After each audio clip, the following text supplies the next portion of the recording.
Hello guys, welcome back to my YouTube family. केम छो બધા મજામાં? તો ફરીથી મારા નવા મિની બ્લોગમાં બધાને સ્વાગત છે।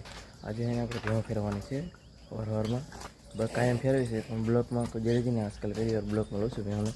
જો આ છે આપણે બધી ભેહું ને ઓલા પણ ભેવા બાંધવાનું છે કતરી। ચાલો કન્ટિન્યુ બની છે સ્કોટ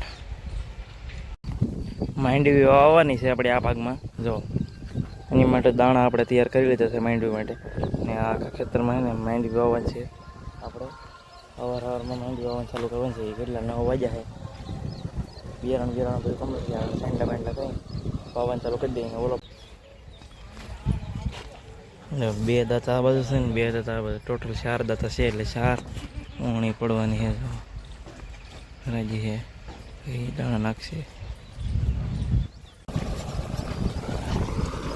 મસ્ત મજાના સાંડલા માંડલા કરી નાખ્યા છે ટ્રેક્ટરને વાવણીયાને, અને મેં પણ સાંડલો કરી નાખ્યો છે। અને વાવણીનું મુહૂર્ત ચાલુ થઈ ગયું છે મિત્રો। અને જો આજકાલ માંડવી સારી થવાની એવી સંભાવના મારા પ્રમાણે લાગે છે। જો મિત્રો કેટલા કમસે કમ 4 વીઘાનું ખેતર છે। કેટલા 4 વીઘાનું ખેતર છે, અને એક ઓલી બાજુ આડી પાડી લીધી છે, અને હવે આ બાજુ ઊભું ટ્રેક્ટર આવે છે।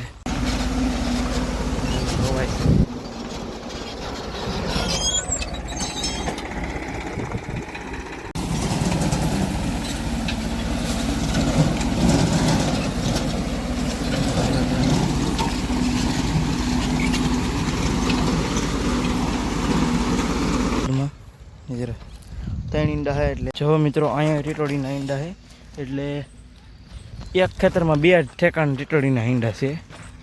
એક અહીંયા છે અને એક આપણે ભરેલી છે દાણાની।